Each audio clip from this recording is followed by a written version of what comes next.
ఇంకా పెద్ద phone minimum 1,00,000 rupees.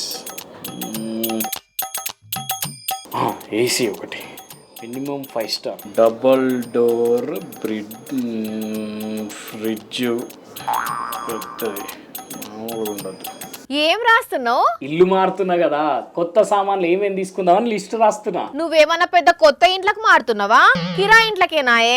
అయితే సామాన్లు కొనద్దానండి. నీ ఇంటి కిరాయే 10,000, లక్షల రూపాయల సామాన్లు కొంటవా? కొంట, బరాబర్ కొంట. 3,47,350, 4,64. ఇదేదో కొంచెం పెద్దగా ఉన్నది, ఇదైతే ఫిక్స్. 4,64,000 రూపాయలు టీవీ.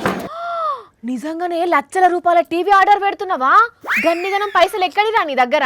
నేను కొనే సామాన్లకు పైసలు అవసరం లేదు. అవ్వచ్చా, పైసలు లేకుండానే సామాన్లు కొనొస్తుందా ఏనన్నా? అరే నిజం, నేను చెప్పేది డోపమైన్ సైట్ ఇది. ఏది కావాలంటే అది కొనొచ్చు, పైసలతో పని లేదు. డోపమైన్ సైటా అంటే మనం ఏదైనా పని చేసినప్పుడు ఆ పని చేయటంలో మనం సాటిస్ఫై అయినాం అని తెలిపేదందుకు మన మైండ్లో ఒక రసాయనం రిలీజ్ అవుతుంది అన్నట్టు. దాన్నే డోపమైన్ అంటారు. వామ్మో. అట్లనే మనం ఎప్పుడన్నా షాపింగ్ చేసినప్పుడు ఏదైనా ప్రోడక్ట్ బుక్ చేస్తే అది మన ఇంటికి వచ్చేదాకా కూడా ఒక రకమైన టెన్షన్ ఉంటుంది. గమనించినా ఎప్పుడన్నా? అవును.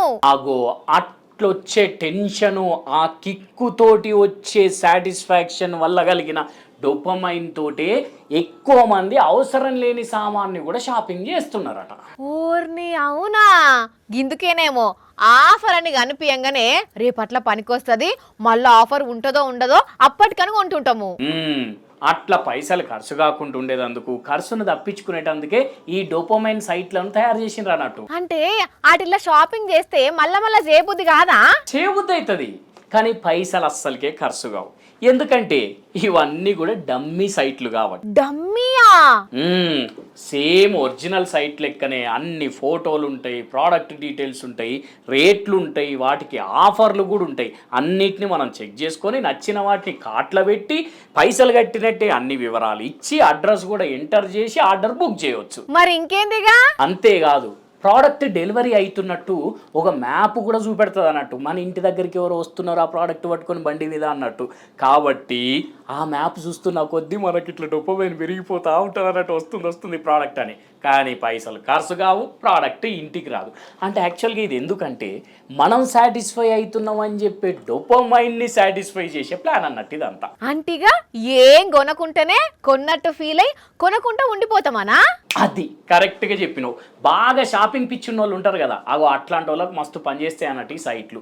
అంటే వాళ్ళు ఒరిజినల్గా బుక్ చేసినట్టే అన్ని బుక్ చేస్తారు, కానీ పైసలు ఖర్చు కావు, ప్రోడక్ట్లు ఇంటికి రావు. టెక్నాలజీ చేయంగా ఒక్కోటి ఎంత ఈజీగా మన దాకొస్తున్నదో అట్లనే తీరొక్క రోగాలు కూడా వస్తున్నట్టున్నాయి కదా. రోగాలేంది మరిగా? డోపమైన్, సాటిస్ఫాక్షన్ ఏందన్నట్టు అది వరకు ఉన్నాయి అవి అన్ని.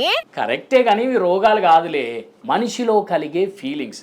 కాకుండా అది వరకే వాళ్ళకి తెలియదు, ఇప్పుడు తెలుస్తున్నాయి అంతే. సరే గాని అటెంక ఆర్డర్లు పెట్టుకుందువు, రాయిగా ముందు వార్త తేవాలే.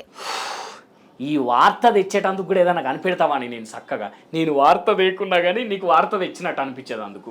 లేకుంటే ఊరికే వార్త వార్త వార్త వార్త.